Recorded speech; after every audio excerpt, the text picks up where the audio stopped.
What up, though? This B-Boy Reg. DJ Butter, y'all. Yep, and we in the house, Funky Fresh in the Flesh podcast. You know and what we I'm here saying? with my man, DJ King David. DJ What King up, David. What up, man? You good? Phone, you know?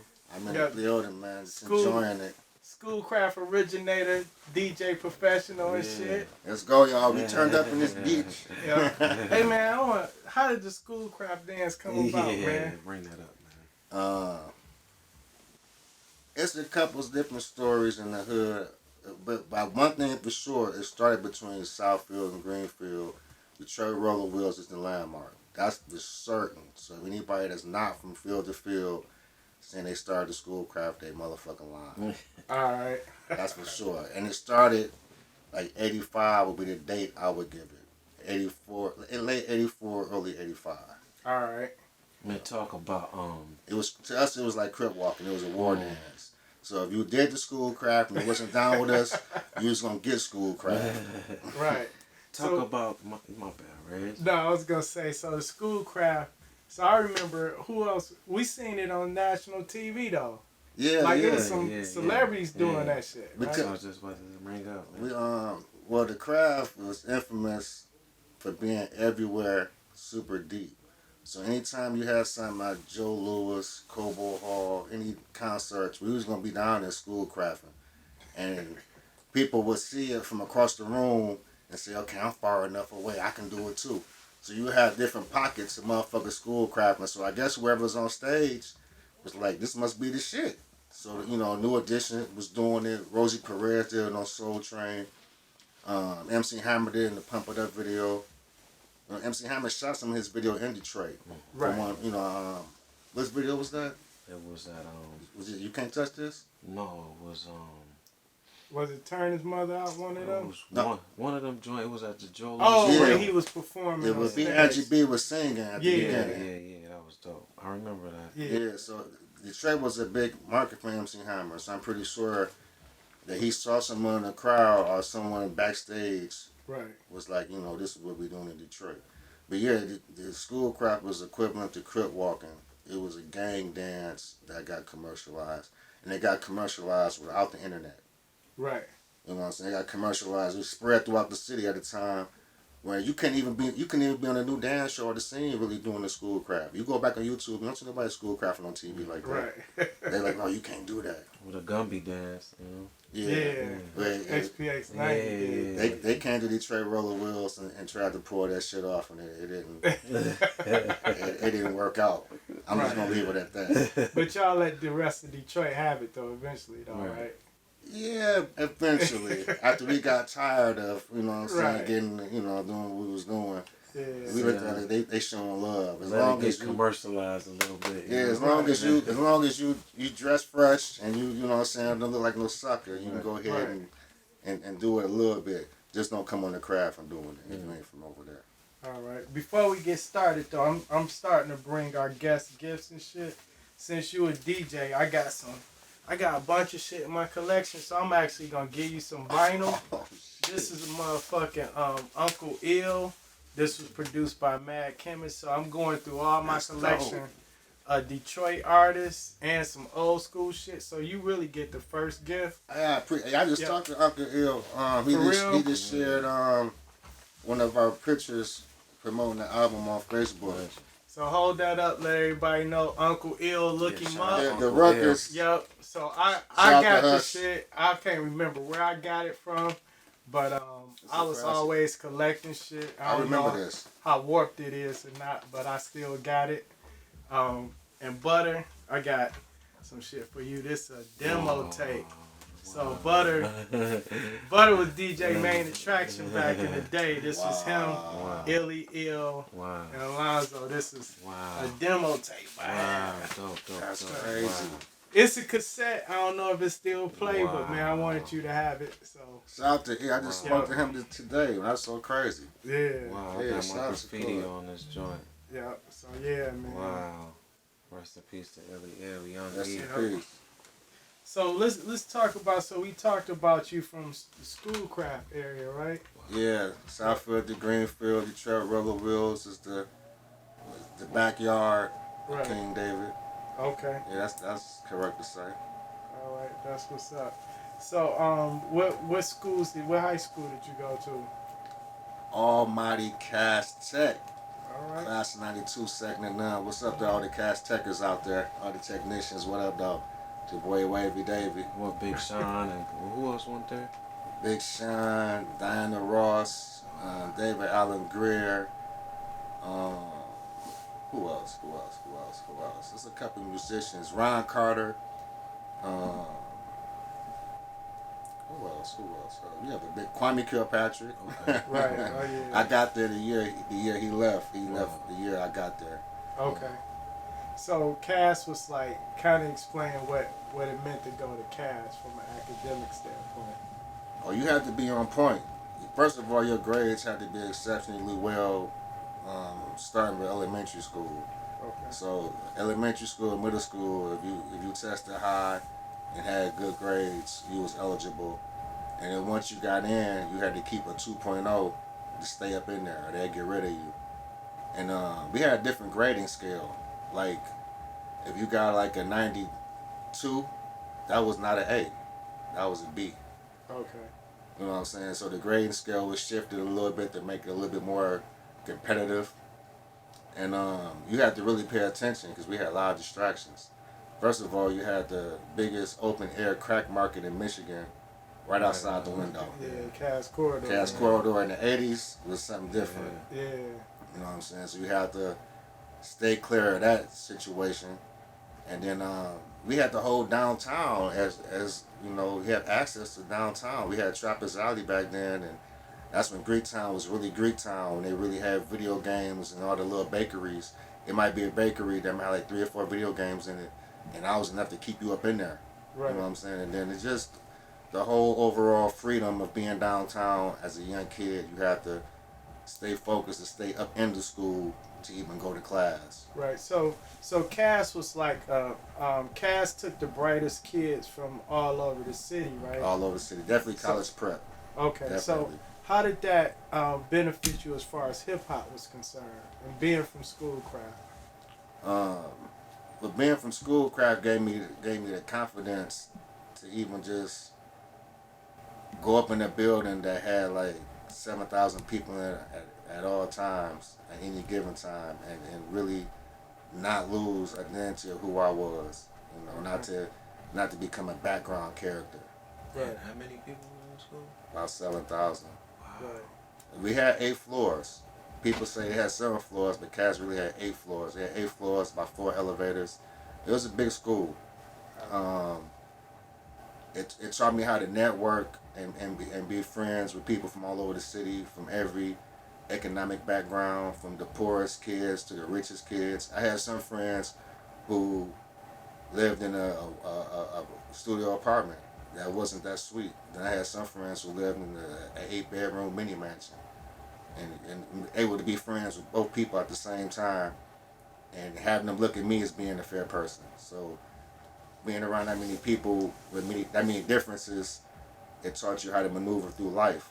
You know what I'm saying? And then the thing about Cass, it was college prep. So you picked your curriculum, which was your major, and the majority of your classes centered around your major. So for me, I was an art student because I was into graffiti and drawing and illustrations and stuff like that. So I have my English class, my math class, your science, your basic stuff like that. And then the other classes will be all art classes. Okay. So speaking of art, like when did you start DJing? I fell in love with it in '84 when I went to the Fresh Fest. Thanks to my dad, I was able to see Jam Master Jay, rest in peace. I was able to see Jam Master Jay, Grandmaster Flash, and Grandmaster D from Houdini. Shout out Grandmaster D. That's my boy. You know, saw them DJ right in front of me. We had great seats. Like, we were sitting like, if this was my seat at the concert, then this table that's in front of me is the stage. We were like sitting above the stage. So I was actually able, I didn't have to compete with looking across. I was actually looking down. Yeah, Wow. So that's when I really said, okay, this is something different. And then like in '86, I was in 6th grade. One of my friends got a a little turntable for his birthday, and I would experiment. We both would experiment with scratching, but everyone said I was the sweetest at doing it. And then going to Detroit Roller Wheels, I had access of watching the DJs mix. You know, even if I didn't go in, I would go outside and just listen because the sound would bleed, you know, outside the building. So I can just go up there on my bike and just sit up there for hours and then just listen to the DJs. And the skating rink was important because at the skating rink, you have to do a continuous mix of music. You know, when you stop the music, it was to switch the format or to get people off the floor. But other than that, it was continuously mixing. So I learned how to mix by ear just by default. But I would say really like in high school, I hooked up with some DJs that was around my age. Because back in the day, most DJs were grown men when we were kids. And I can't leave out my boy Jimmy Ruffin Jr. Shout out to Jimmy Ruffin Jr. His father is Motown legend Jimmy Ruffin. His uncle is David Ruffin. Jimmy grew up in my neighborhood. He was 2 years older, and he had turntables, and he would bring home cassettes from New York radio. You know, Mr. Magic Rap Attack, the Red Alert Show, Check Chill Out, awesome too. I was hearing those tapes when the average Detroit person didn't have access to that. So it was an accumulation of hearing different music and witnessing DJs. And then when I got a chance to test turntables, like the summer of '88, '89, all through high school, I dibbled and dabbled with them. And then by '91, I was good enough to DJ at Detroit Roller Wheels. And I held that down for like 2 years. I was the youngest DJ, competing with all my mentors. I was taking jobs from them, I hate to say it. Because I had to be aggressive. I was the first DJ to do remixes, live remixes. On the spot with with the records. I was the youngest, so I was doing most of the scratching. You know, and they also taught me how to keep my blends on beat. Okay. So they taught me a lot. Tell me something. Us coming from Highland Park, we had like Chantoniques and Highland Appliance.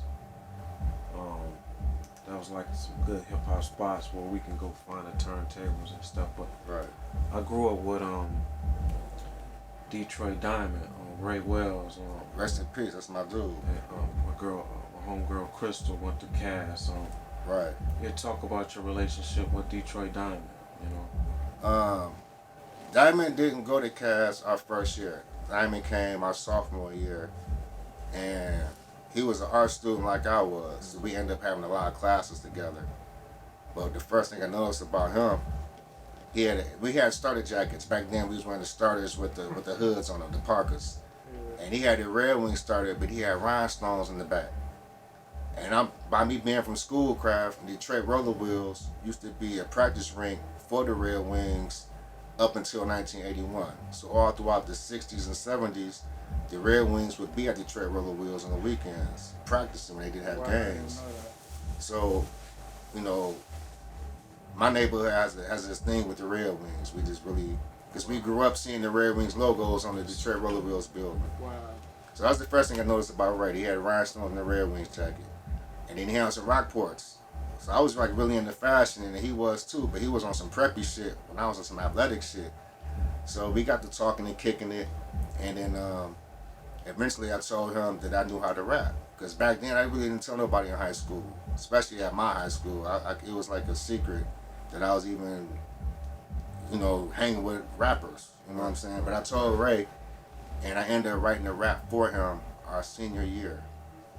Because he was like, yeah, me and my stepfather, you know, this ain't working out between me and him. I gotta move. And you know what I'm saying? He was like, he told me he wanted to write a rap on some Tupac shit. So I wrote him a rap. And he ended up becoming a recording artist. He ended up becoming Detroit Diamond after we got out of high school. And I can say like 10 years ago, after everybody got on Facebook and got reconnected, he called me. He was living in somewhere in Hong Kong.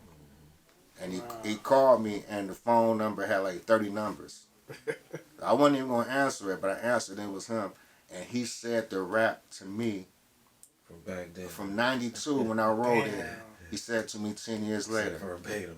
Verbatim. He was down there like making jewelry or something like that, wasn't he? Yeah, he was very creative. He was I was cool with the art, but I wasn't really focused. I was into a lot of other things, but he was really taking his art thing serious. If y'all don't know, Detroit Diamond, he was signed a Maurice hostile, Malone. yeah, hostile takeover.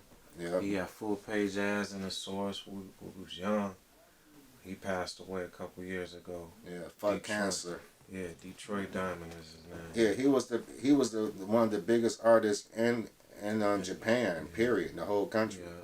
Yeah. Damn. You can Google. They got newspaper articles of him giving them. Yeah, he did a lot of work in Queens with DJ Who Kid and all them guys on Violator. Yeah, he was with Who Kid before Who Kid was with 50 Cent. Yeah. Right. That's dope. So Schoolcraft, right? So you mentioned like the boundaries for your area of Schoolcraft, but Obie Trice grew up on Schoolcraft, right? Yeah. I have an interesting Obie story. I don't know if y'all want to hear Yeah, it. we Y'all want to wanna hear hear it? it. Well, I'm 3 years older than Obie, and, Okay. we never went to the same schools, so I didn't grow up with him like that. Right. But people on my street went to school with him, and some of them was cool with him, and some of them didn't get along with him. But his name stood out. You're not gonna meet too many people in the hood named Obie. Right. So when I'm hearing the name Obie, it's okay. There's only one Obie up in the school. You know what I'm saying? Right. So I met Obie when I was DJing at the roller rink. This is so crazy. There's so many levels to this shit. Okay, so the Winans family used to have a church on Greenfield between Schoolcraft and 96 Freeway called Perfecting Church. Yeah. And they would have skating parties, gospel skating parties on Friday night. And at this time period, I'm working up there in the skate room passing skates out. You know what I'm saying? And one of Obie's neighbors worked at the skating rink for years. And Obie would come on Friday night to gospel skating because Obie was a real good roller skater. And Wow. yeah, Obie can skate his ass off. I ain't gonna be no hater. Obie can skate. And he would go. He would want to. Yeah, he would want to come skating. If you're from Schoolcraft, skating was going to be in your blood because it was in walking distance. Right. You know, so you had to dibble with it eventually, unless you just was. Well-known asshole. Right. Yeah, well-known roller skater. But he would come to gospel skating because he knew. See, Obie's neighborhood was always been rivals with my neighborhood. Okay. I'm from Schoolcraft, SCB, Craft Avenue Player 722. Obie is from Young Max Paid in Full Keith Boys. If you go and look at Obie's first album, look at his credits, you're going to see Keith Boys and the shout out. So his neighborhood was anything east of Greenfield up to like Grand River, where Schoolcraft and Grand River crisscross. Okay. So we shared a middle school, Cadillac Middle School, and this beef between the two neighborhoods has been going on since like the late 70s. I got an uncle that's 6 years older than me, and he went to Cadillac, and he would come home and tell me stories about how they had to fight with that side of Greenfield, and I'm like second, third grade hearing these stories. So this has been going on like forever. So long story short, I met Obie at the gospel skating because he couldn't come to the regular skating because the hood would be up there and it would be problems. So he wanted to skate, so he would come on gospel nights, and I would take them home because you couldn't walk down Schoolcraft at 1, 2 in the morning, and and you're not from the hood. You know, Right. you just couldn't. This wasn't a safe thing to do. I wouldn't do it now. You know what I'm saying? Right. But that's how I met Obie. He was in high school. I was fresh out of high school, and I didn't see Obie again until about 7 years later when I'm at Modern Tribe Studios, and he walks in with D12. Did he remember you? He act like he didn't. He put his hand out and said, "Hi, I'm Obie," and I'm looking at him like, "Motherfucker, you know I'm Schoolcraft Dave, nigga. You know I done saved your life." Right. And you know what I'm saying? I just be in the back giving you little beers to help me clean up because I was the big homie at the skating rink. You was on that real no asshole shit. This shit real life. Right. It ain't just a record, huh? But shout out to Obie. He know who the fuck I am, man. That's funny. Yeah, man. Everybody from Schoolcraft knows Schoolcraft Dave. Man, let's use a word when come outside. And I was known in the hood before I was DJing. So, and I ain't even being arrogant. I'm not being none of that. Go to my hood and ask them about Young Dave. Right. Speaking of DJing, what's your influences in being a DJ? The skating ring DJs that I was able to listen to. Of course, the dudes from the Fresh, Jam Master J, rest in peace, Grandmaster Flash, and Grandmaster D. Those are the first New York DJs I saw. And that was the first time I saw people doing body tricks. Like Grandmaster D had a bunch of body tricks. And they used to hold them up in the air. Upside down. Yeah, all types of. And then Grandmaster Flash was just so robotic with his style. His shit was so perfect. You know what I'm saying? You can tell he invented the shit that he was doing because it looked so easy, but you can tell it was some hard shit. Right. But visually, those three and the people from I saw around the way. Of course, the Wizard, because on the radio, he was he would jump in genres. He would play Prince, Run DMC, and B-52s in the same 30 seconds. Shout out to the Wizard, my influence too. You know what I'm saying?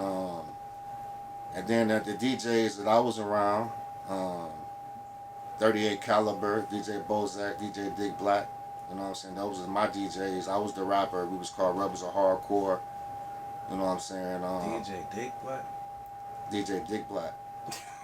That's Dick Black played the devil. He played the devil, and the devil came to Michigan video by KMC Crew. Wow. Damn. That's funny. Right. Yeah, say pause every time. Yeah, he invented that shit. Right. Like I just call nigga DB. Like I ain't even calling you Dick Black. Right. I call you DJ DB or DJ That's Black. hilarious. Wow. You know what I'm saying? So speaking of groups, you was in the Mountain Climbers, right? Yeah. So tell us about that. Who were the members of the Mountain Climbers? Well, before I was with the Mountain Climbers, I was with Four Fing. Okay. Four Fingers of Apocalypse. That was Boom's group. That's how I got with Modern Tribe. Oh yeah. But that situation didn't go as far as the Mountain Climbers situation. When I heard of the Mountain Climbers, I was actually DJing the show with Boom and them. And the Climbers was like 6 people. But by the time I got with them, it was only 2. It was Journalist and Strike. Those are the 2 founding members. Okay. Shout out to Boom, man. He had a cold album, man. Yeah, Take Cover. Yeah. That was the first album that I saw my name on the back of in the special thanks. Yeah. I felt like I made it and shit. Yeah, Royce was on there, Cuddy Mack. Yeah, rest in peace to Cuddy Mack. Yeah, rest in peace, Cuddy Mack. That was from Wall Street, Yeah. aka D Elite. Yeah. Yep. But I was at Cafe Mahogany DJing, and I was a new guy. You know what I'm saying? I had left Detroit for about a year. And then people knew who I was by face. They didn't know what I did. So when they saw me behind the turntables, they was like, okay, what you want to do? So I had to really try hard. I had to really bully foot because I was around DJs who was established. People like Dez, people like House Shoes, even the older DJs that was kind of like not DJing as much, but still could get on the tables anytime they wanted to. People like Sabotage. You know what I'm saying? Yeah, so Sabotage. I had to really, go crazy at Mahogany. And by me having a blending background, I was doing my remixes. I was at the skating rink I bought that formula to Cafe Mahogany.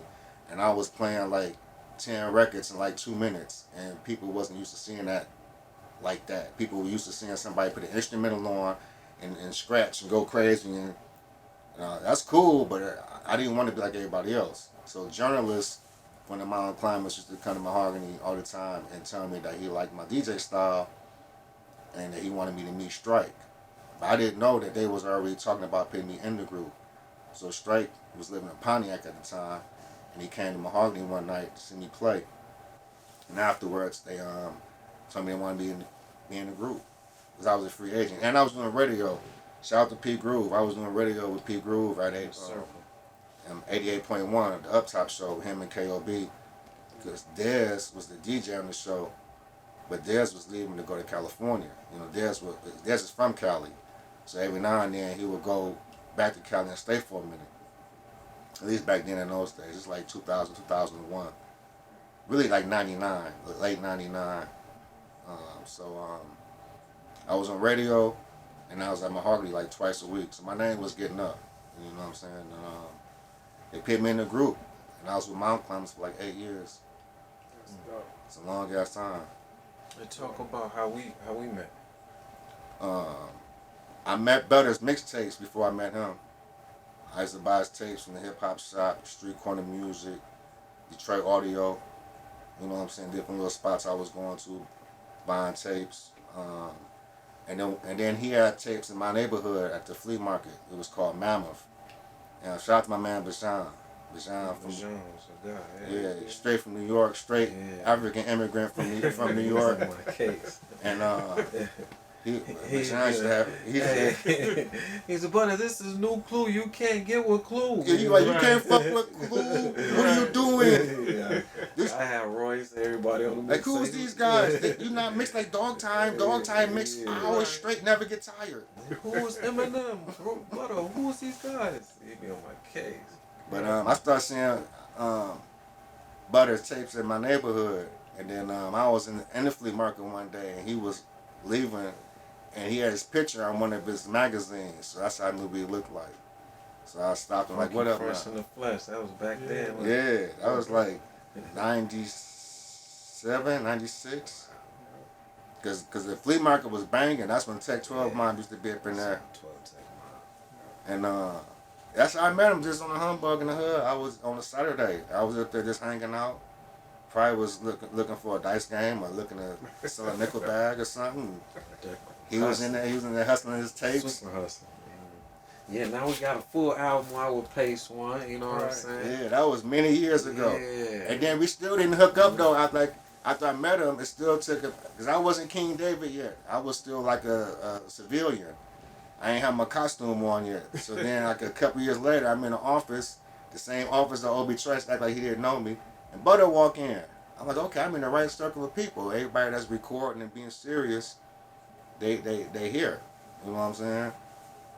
So end up officially meeting them, and then Butter started hitting me up. You know what I'm saying? Like just kind of schooling me, because there's not too many DJs. There's a lot of rappers, but Detroit hip hop is like, say about 15 DJs that really was fucking with the rap groups like that. Yeah, You might have like 50 groups. 20 rappers to one DJ. Yeah, it was like it's like guys and girls. You know what I'm saying? You got 10 women to every guy. Yeah. So the DJs kind of stick together. I gotta say what up to all the DJs out there, because nobody hated on me. Everybody let me pretty much, you know what I'm saying, get in where I fit in, but I had to prove myself. It wasn't no easy shit. Yeah, because you wasn't whack, man. Because like thank you, a lot of people be trying to DJ and shit. In Detroit, like you said, so few DJs that they can't really let nobody whack them.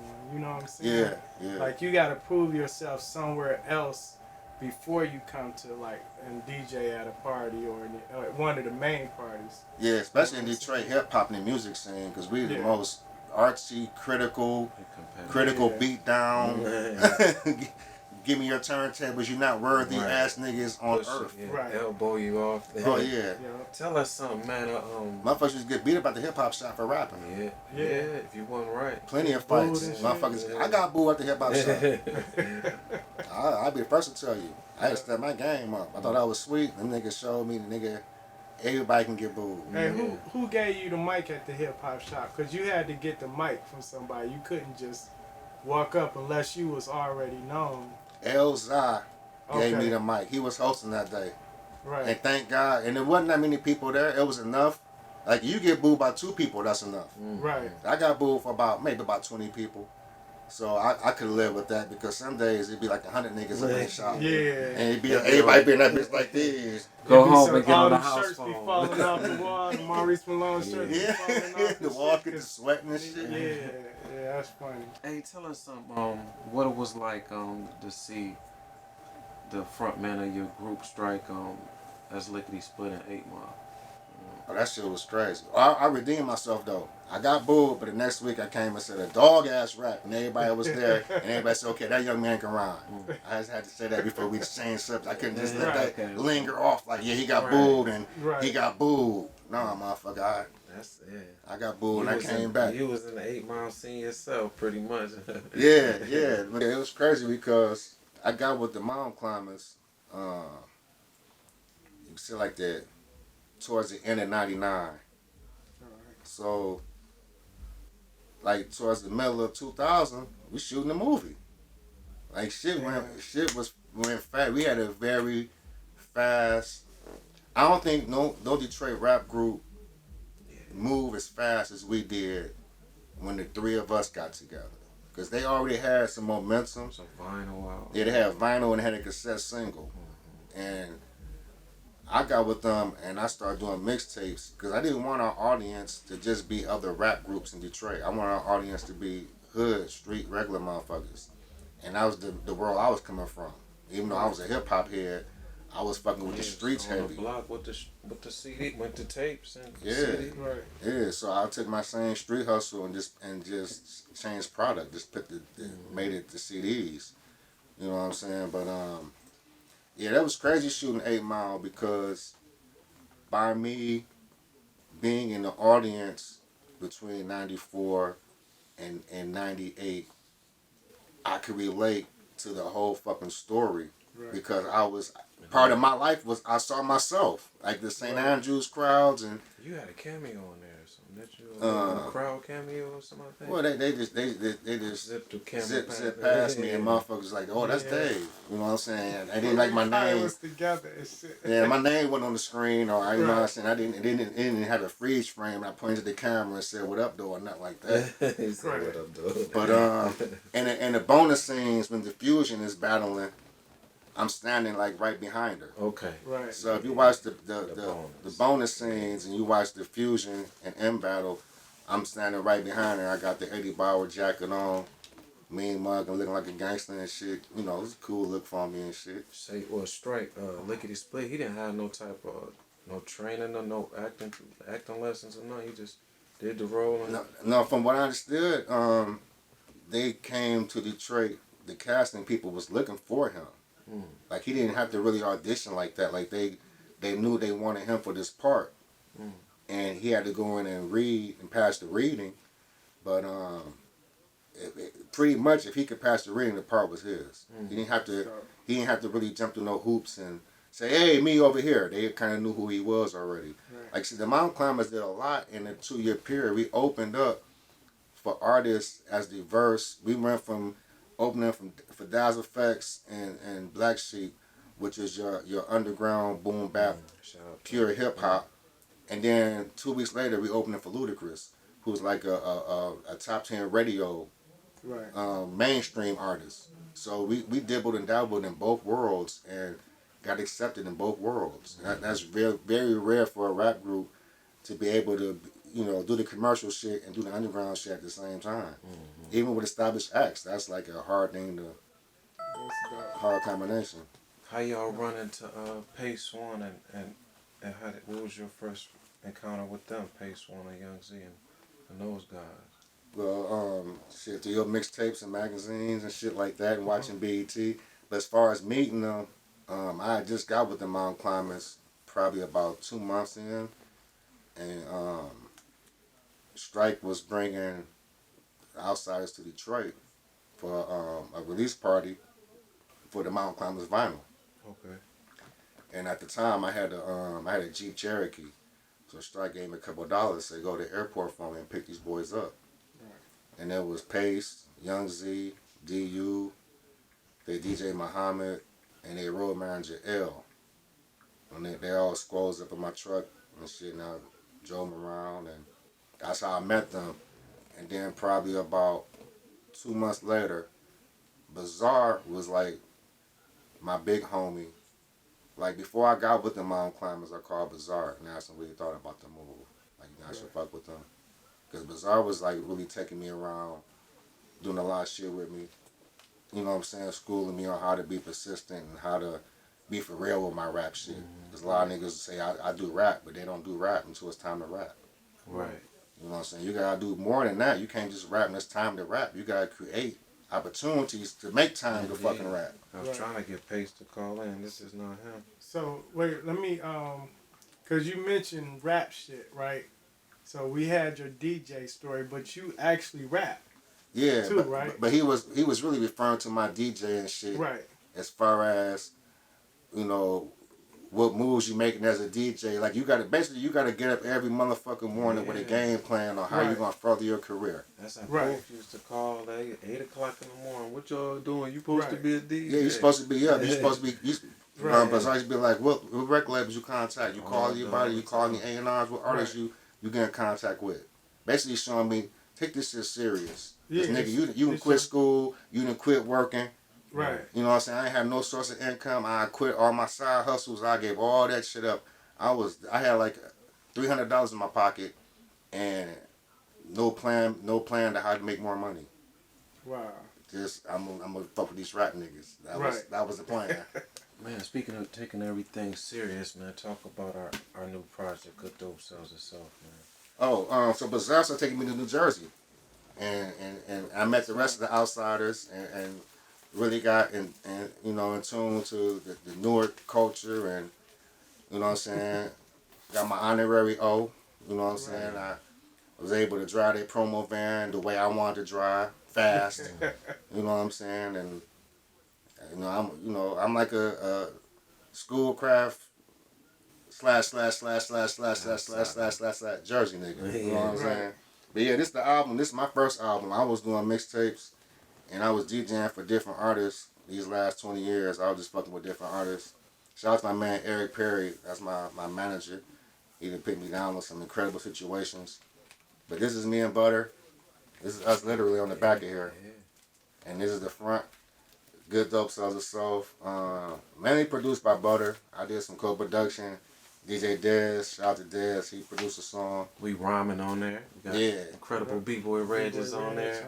This the reunion, because when I first started seeing Detroit underground hip hop, I was seeing his magazines and he would be in them. I was getting his mixtapes and he would be rhyming on them. Fresh and Fresh back then. You know what I'm saying? So it's all in the full circle. Right. You know what I'm saying, for me, as far as, sitting here with y'all and having Bazaar on the album and having Pace be the main artist. Those are my beginnings into my real rap career, because I had a couple of different little jump starts before I became an adult. But on some serious shit, this is like my foundation. You know We're going to get Pace on another episode. Yeah. That's dope. I was hoping to call it in. I got to ask you, though, because I heard you tell a story one time about picking up Young Z and Pace and them, right?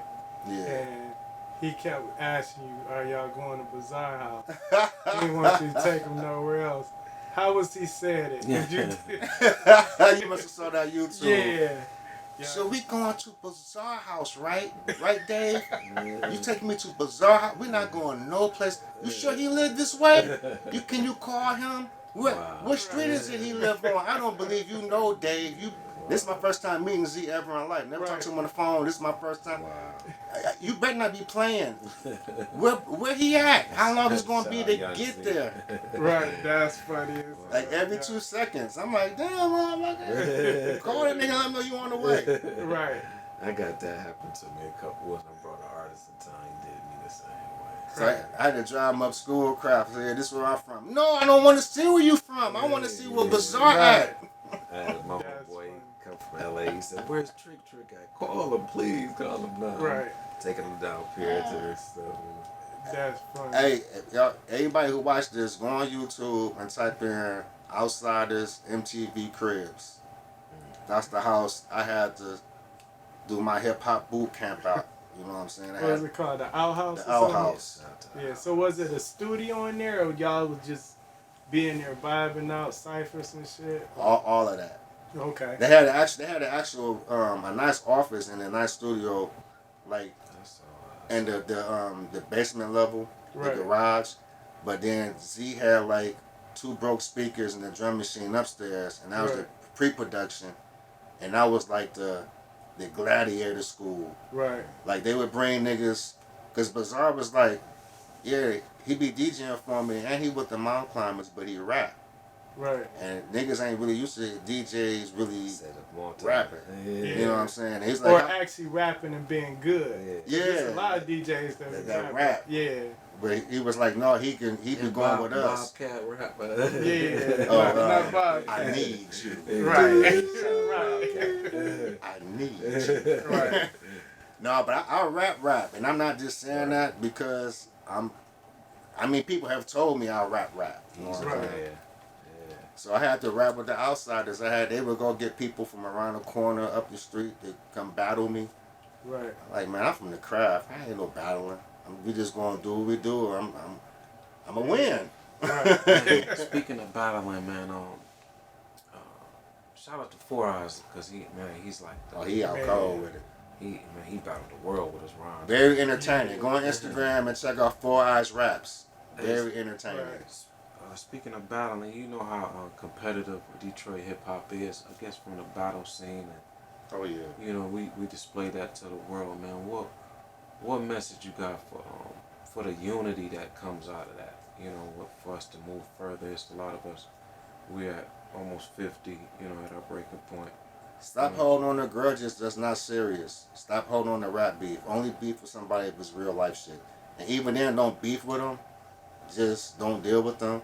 But if this trivial shit from this open mic, he hurt my feelings 25 years ago. Let that shit go, man. Right. Tell your story and make some quality music and sell that shit. Too many niggas rapping and not trying to sell music. What's the point of being a rapper if you're not selling your music? Right. We talked about that going to record stores. And you don't see nobody shit but us. Yeah, 20-something years. Nobody knew how to do consignments. Now That's crazy. The record stores knew us because they see us so much. All the We time. grew up in them. I was going to record stores before I had product. You know what I'm saying? So I grew up in most of the stores, especially the ones around my way. Like we had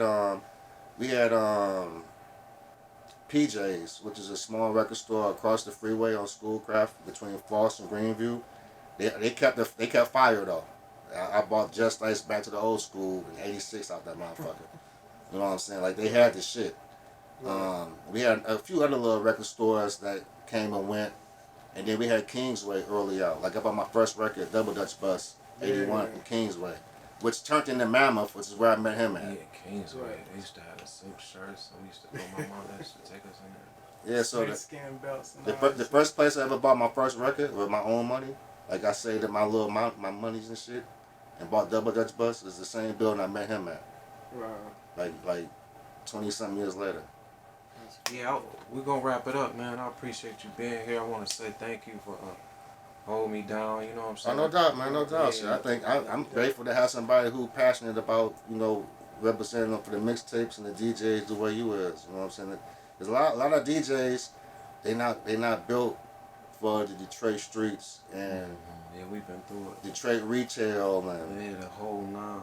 the whole Detroit energy. Man, we did a baby shower together, man. And Oh wow. dude came in there, he wanted to shoot up the baby shower.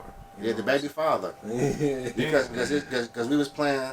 It was one of my neighbors. I'm not gonna say nobody's name. It was one of my neighbors, and she was having her first daughter. So like her mom was there, and some of the other neighborhood moms that helped raise me from day one. Help raise my little brother. You know what I'm saying? Things of that nature. So we playing age appropriate music. You know, it's a baby shower. Right. Where the baby dad walk in with his crew, and they smell like they just got done smoking Sherm 6051s. And they want to hear "Bitch Better Have My Money." Right. AMG. They want to hear a trick is a trick. Ice Cube. They want to hear shit like that. Like, this is a baby shower. You know what I'm saying? Niggas like, man, fuck that My shit. wife was pregnant at the time. Wow. I had to leave Right. because at the time I knew when I left, because I was telling Dave my wife was having the babies too early. I knew the babies was gonna die, bro. Oh wow. So when I left the equipment there, and Dave held it down. But it was It was a crazy day. That whole Yeah, day. niggas. I gave niggas that look like ain't nobody gonna tell me what to play. Ain't nobody gonna touch none of his equipment. Right. None of that shit. And I don't give a fuck how many of y'all it is, and how many guns you got in the car, how many guns you snuck That in. whole day was nuts. I left there to go to the hospital. Damn. You know what I'm saying? We Rest done in DJs peace to my daughter. Yeah, rest in peace. That was, man, we done DJed some crazy situations. I mean, we done literally walked over people's bodies, taking equipment to the car. Yeah, we had Damn. a crazy party at HP, bro. Rest in peace to my homeboy at HP that died at that party. Shit was bananas. He was right in front of my car, man, with a bullet in his head. We had to literally walk, like, sidestep him to get to the car with the He equipment. was reaching for me like to pick him up, man. And they still in the background shooting. Man. Like shooting from the corner. Just breaking down the equipment. Man, you can hear the gunshots hitting the bullets hitting the door. Damn. You know what I'm saying? But we here, man. Yeah. Shout out to man to hip hop saving our mental life, our physical life. You know what I'm saying? Man. Good Dope Sells Itself is out right now. Yeah. Man. Make sure you check it out. Y'all go get it, man. Shout out to the Outsiders, Pacewon, Everybody. Young Z for Rest in peace, Slang Tongue. Rest in peace, Proof and Bugs. yeah. Shout out to Highland Park. You know what I'm saying? HP in the building. Yeah. Schoolcraft in the house. And I was born in Highland Park, so I definitely belong with these man. fellas. I was born on Glendale, Highland Park General Hospital. Right. That's right. That's a fact, right? That's a fact. You can look at my birth certificate. Straight up. I ain't never lied to y'all yet, so I ain't gonna start now, especially about that. Right. That's what's Man, up. Funky Fresh in the Flesh podcast, y'all. All right. Peace Peace out. Peace.